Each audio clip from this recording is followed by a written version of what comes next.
ಕುಮಾರ್ ಅವರು ಹೇಳಿದಂಗೆ ಈ ವಿಚಾರದಲ್ಲಿ ನಾವು ಅವರು ಅನ್ನೋದೇನಿಲ್ಲ. We are all on the same page. ಸಭಾಧ್ಯಕ್ಷರೇ, ನಾನು KPSCಗೆ ಹೋಗಿರೋಷ್ಟು, KPSC ಬಾಗಿಲು ತಟ್ಟಿರೋಷ್ಟು, KPSCಗೆ ಹೋಗಿ ಬೇರೆ ಬೇರೆಯವ್ರ ಬಗ್ಗೆ ಆಗ್ರಹ ಮಾಡಿರೋಷ್ಟು ಪ್ರಾಯಶಃ ತುಂಬಾ ನಾನು ಮಾಡಿದ್ದೀನಿ. ನಾನು KPSC ಒಂದು ಸಂವಿಧಾನಾತ್ಮಕ ಸಂಸ್ಥೆ, constitutional body. But unfortunately it is not a healthy body. ಅದು ತರ ಹೋಲಿ ಕವ್ ಆಗೋಗ್ಬಿಟ್ಟಿದೆ. ಕರ್ನಾಟಕ ಪಬ್ಲಿಕ್ ಸರ್ವಿಸ್ ಕಮಿಷನ್ ಅಲ್ಲಿ service is missing. It has become Karnataka public commission. ಒಂಚೂರು ಕೂಡ ಕ್ರೆಡಿಬಿಲಿಟಿ ಇಲ್ಲದೆ ಇರೋ ಒಂದು ಸಂಸ್ಥೆ ಆಗಿದೆ. ಸುನೀಲ್ ಕುಮಾರ್ ಅವರು ಮಾತಾಡೋರು, ಕಾರ್ಯದರ್ಶಿಗಳು ಯಾಕೆ ಬದಲಾಯಿಸ್ತಾರೆ? ಒಳ್ಳೆ ಕಾರ್ಯದರ್ಶಿ ಇರೋದು ಆ ಕಮಿಷನ್ ಬೇಡ.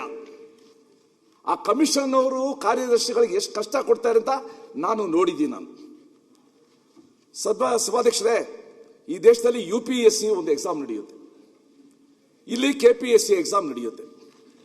ಈ ಸಂದರ್ಭದಲ್ಲಿ ಇದೇ ವಿಧಾನ ಮಂಡಲದಲ್ಲಿ ಒಬ್ಬ ಅಸಿಸ್ಟೆಂಟ್ ಆಗಿದ್ದ ವ್ಯಕ್ತಿ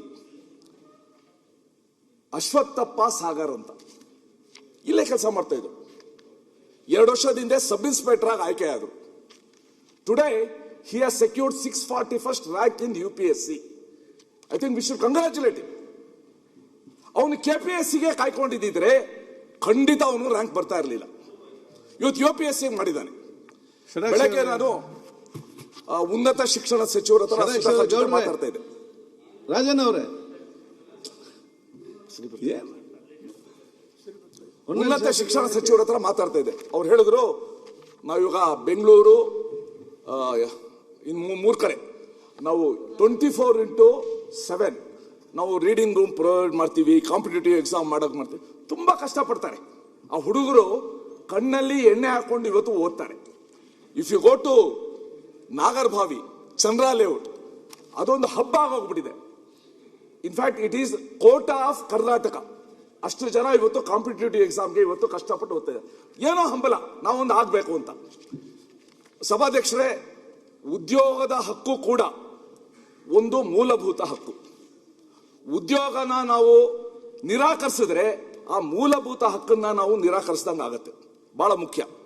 ಇವತ್ತು ರಾಜ್ಯದ ಯುವಕರಲ್ಲಿ ಇಬ್ಬರ ಬಗ್ಗೆ ಬಹಳ ಸಿಟ್ಟಿದೆ. ಒಂದು ಸರ್ಕಾರದ ಬಗ್ಗೆ, ಸರ್ಕಾರ ಉದ್ಯೋಗ ಕೊಡ್ತಾ ಇಲ್ಲ, ಸರ್ಕಾರ ಉದ್ಯೋಗಕ್ಕೆ ಕಾಲ್ಫರ್ ಮಾಡ್ತಾ ಇಲ್ಲ ಅಂತ ಬಹಳ ಸಿಟ್ಟಿದೆ.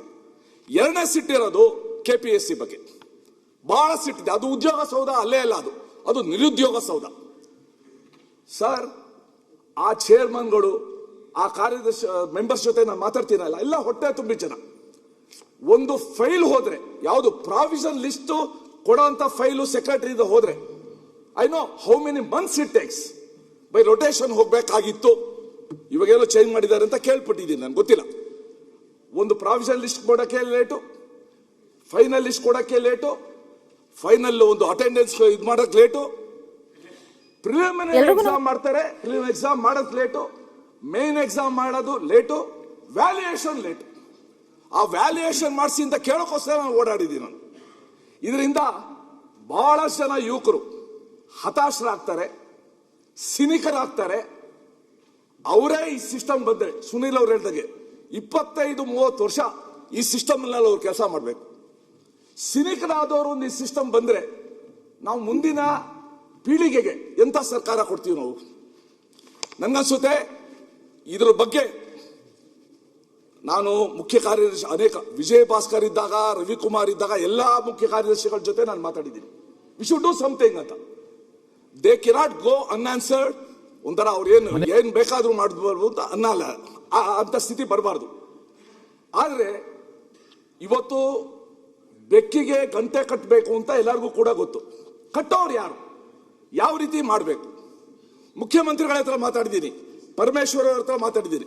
ಕರೆದು ಒಂದ್ಸಲ ಮಾತಾಡ್ರಿ, ಆ ಹುಡುಗರನ್ನ ನಾವು ರಕ್ಷಿಸೋಣ, ಆ ಹುಡುಗರಿಗೆ ಒಂದು ವಿಶ್ವಾಸ ತುಂಬಿಸೋಣ. We cannot afford to make them become cynical ಅಂತ ನಾನು ಹೇಳಿದ್ದೀನಿ. ಬಟ್ ಇದುವರೆಗೂ ಕೂಡ ಆಗಿಲ್ಲ. ನಾನು ಒಬ್ಬೊಬ್ಬ ಚೇರ್ಮನ್, ಒಬ್ಬೊಬ್ಬ ಮೆಂಬರ್ ಹತ್ರ ಮಾತಾಡಿದ್ದೀನಿ. ನೋಡ್ರಿ, ಆ ಹುಡುಗರ ಬಗ್ಗೆ ನಿಮ್ಮ ಮಕ್ಕಳು ಅಂತ ತಿಳ್ಕೊಳ್ಳಿ. ಅದೇ ಪ್ರಾಬ್ಲಮ್ ಆಗ್ತಾ ಇರೋದು. ಇವರೆಲ್ಲರಿಗೂ ತಮ್ಮ ಮಕ್ಕಳು ತಮ್ಮ ಮೊಮ್ಮಕ್ಕಳು ಬಗ್ಗೆ ಮಾತ್ರ ಚಿಂತೆ, ಸಮಾಜದ ಮಕ್ಕಳು ಸಮಾಜದ ಮೊಮ್ಮಕ್ಕಳ ಬಗ್ಗೆ ಚಿಂತೆ ಇಲ್ಲ. ಹಿಂದೆ ಒಂದು ಕಾಲ ಇತ್ತು, ಪ್ರಿಯಾಂಕರ್ಗೆ ಅವ್ರು ಕೇಳಿರ್ಬೋದು, ತಾಳಿ ಭಾಗ್ಯ ಅಂತ ಒಂದಿತ್ತು. ತಾಳಿ ಭಾಗ್ಯ KPSCನಲ್ಲಿ ಯಾರು ಡಿಸರ್ವ್ ಆಗ್ತಾನೆ ಅಂತ ನೋಡ್ಕೊಂಡು ಅವ್ರಿಗೆ ತಮ್ಮವ್ರನ್ನ ಯಾರು ಕಟ್ಟೋ ಒಂದು ಪದ್ಧತಿ ಇತ್ತು. ಅನ್ಫಾರ್ಚುನೇಟ್ ಇವತ್ತು ಅದು ಬೇರೆ ರೀತಿ ತಿರುಗಿದೆ. ಅದಕ್ಕೋಸ್ಕರ ಸನ್ಮಾನ್ಯ ಸಭಾಧ್ಯಕ್ಷರೇ, ಬಹಳ ದಿವಸ ಆದ್ಮೇಲೆ ಒಂದು ಒಳ್ಳೆ ವಿಷಯದ ಬಗ್ಗೆ ಈ ಸದನದಲ್ಲಿ ನಾವು ಚರ್ಚೆ ಮಾಡ್ತಾ ಇದ್ವಿ. ಯಾಕಂದ್ರೆ ನಾವು ನಿಮ್ಮ ಬೈಯೋದು, ನೀವು ನಮ್ಮ ಬೈಯೋದು ಅದಾಗ್ತಾ ಇತ್ತು. B2B ಆಗ್ತಾ ಇತ್ತು. ಇವತ್ತು B2C. ಯಾರು ನಿಜವಾಗ್ಲೂ ಕೂಡ ತೊಂದರೆಗೊಳಗಾಗಿದ್ದಾನೆ, ಸ್ಟೇಕ್ ಹೋಲ್ಡರ್ ಆಗಿದ್ದಾನೆ, ಯುವಕ ಆಗಿದ್ದಾನೆ. ಹಿಂದೆ ಒಂದಿತ್ತು, ಯಾರೋ ಇಂಟರ್ವ್ಯೂಗೆ ಹೋಗಿದ್ರಂತೆ. ಇಂಟರ್ವ್ಯೂಗೆ ಹೋದಾಗ ಅವ್ರು ಕೇಳಿದ್ರು, ವಿಧಾನಸೌಧ ಕಟ್ಟಿದ್ಯಾರು ಅಂತ. ವಿಧಾನಸೌಧ ಕಟ್ಟಿದ್ಯಾರು? ಅವನು ಶಹಜಹಾನ್ ಅಂದ. ನೀವೇಂಗ್ ನಕ್ಕರಿ, ಅದಕ್ಕಿಂತ ಜೋರಾಗಿ ನಕ್ಕರು. ಅದಕ್ಕೆ ಅವನು ಹೇಳ್ದ, ವಿಧಾನಸೌಧ ಕಟ್ಟಿದ್ ಕೆಂಗಲ್ ಹನುಮ ಅಂತ ಇದ್ರೆ ಕೆಲಸ ಕೊಡ್ತೀರಾ ನೀವು ಅಂದ. ಯಾಕಂದ್ರೆ ಮುಂಚೆನೇ ಗೊತ್ತಿದೆ ಕೆಲಸ ನಂಗೆ ಸಿಗಲ್ಲ ಅಂತ, ಮುಂಚೆನೆ ಯಾರಿಗೋ ಬುಕ್ ಆಗಿದೆ ಅಂತ. ಇದು ಹಳೇದೊಂದು ಮಾತು.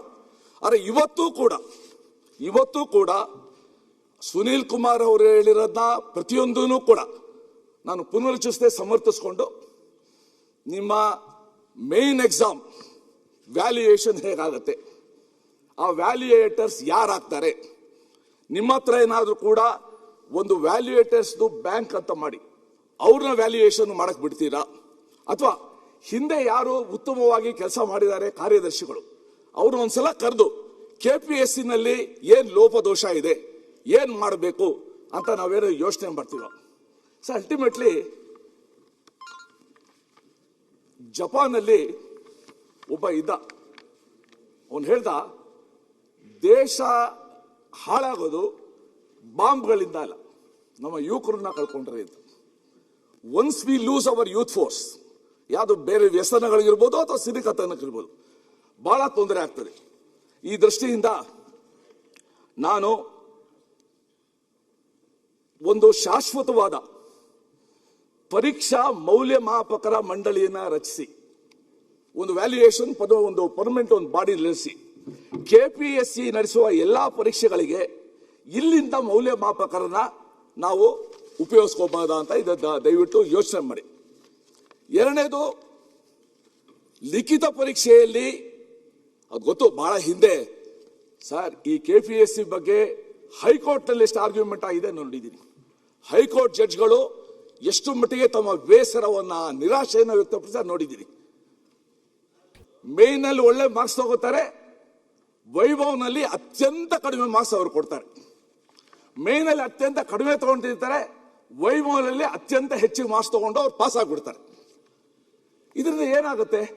ಸೊ ಅದಕ್ಕೋಸ್ಕರ ಈ ಒಂದು ಸುಧೀಲ್ ಅವ್ರು ಹೇಳ್ದಂಗೆ ಇತ್ತೀಚೆಗೆ ಉತ್ತೀರ್ಣರಾದವರ ಪಟ್ಟಿನ ನೋಡಿದ್ರೆ ಅದರಲ್ಲಿ ಬಹುಪಾಲು ಅಭ್ಯರ್ಥಿಗಳು ಪೊಲಿಟಿಕಲ್ ಫೀಲ್ಡ್ ಅಲ್ಲಿ ಇರೋರು, ಸಪೋರ್ಟರ್ಸ್, ರಿಲೇಷನ್ಸು ಅಥವಾ ಹಿರಿಯ ಅಧಿಕಾರಿಗಳು ಅಥವಾ ಪ್ರಭಾವಿಗಳ ಸಂಬಂಧಿಕರೇ ಆಗಿರ್ತಾರೆ. ಆದುದರಿಂದ ನಾನು ನೋಟಿಫಿಕೇಶನ್ ಯಾವಾಗ ಆಗುತ್ತೆ, ಆಮೇಲೆ ಪ್ರಿಲಿಮಿನರಿ ಎಕ್ಸಾಮ್ ಯಾವಾಗ ಆಗುತ್ತೆ ನೋಡ್ಬಿಟ್ರೆ ನೀವು ಎಷ್ಟೋ ಜನ 35-40 ವರ್ಷ ದಾಟ್ಬಿಟ್ಟಿದ್ದಾರೆ, ಏಜ್ ಲಿಮಿಟ್ ಆಗೋಗ್ಬಿಟ್ಟಿದೆ. ಸೊ ಅದಕ್ಕೋಸ್ಕರ the need of the hour is to ಒಂದು ಹೊಸ ತರ STP ತರಬೇಕು. ನಾವು KPSCನ ಶುದ್ಧೀಕರಣ ಮಾಡಬೇಕು. KPSCಯ ನಿಜ ಸರ್, ಬಸವಣ್ಣವ್ರು ಹೇಳಿದ್ರು, ಇವನಾರವ ಅಂತ ಕೇಳಬೇಡ, ಇವ ನಮ್ಮವ. KPSC ಮೆಂಬರ್ಸು ಇವ ನಮ್ಮವನ ಅಂತ ಮಾಡ್ತಾ ಇದ್ದಾರೆ. ಬಸವಣ್ಣವರ ವಚನಕ್ಕೆ ಸಂಪೂರ್ಣವಾಗಿ ವಿರುದ್ಧವಾಗಿ ಮಾಡ್ತಾ ಇದ್ದಾರೆ. ಈ KPSC ಎಲ್ಲಿವರೆಗೂ ನಾವು ಅದಕ್ಕೆ ಸರಿಯಾದ ಒಂದು ಟ್ರೀಟ್ಮೆಂಟ್ ಕೊಡೋದಿಲ್ಲ, ನಮ್ಮ ಸಮಾಜ ಹಾಳಾಗುತ್ತೆ, ಯುವಕರು ಹತಾಶರಾಗ್ತಾರೆ, ನಾಡಿಗೆ ಆಡಳಿತ ಯಂತ್ರಕ್ಕೆ ಒಳ್ಳೆ ಅಧಿಕಾರಿಗಳು ಸಿಗೋದಿಲ್ಲ. ಈ ದೃಷ್ಟಿಯಿಂದ ನಾವೆಲ್ಲ ಒಟ್ಟಿಗೆ ಸೇರ್ಕೊಂಡು 1 ಪಾಯಿಂಟ್ ಪ್ರೋಗ್ರಾಮ್ ಟು ಪ್ಯೂರಿಫೈ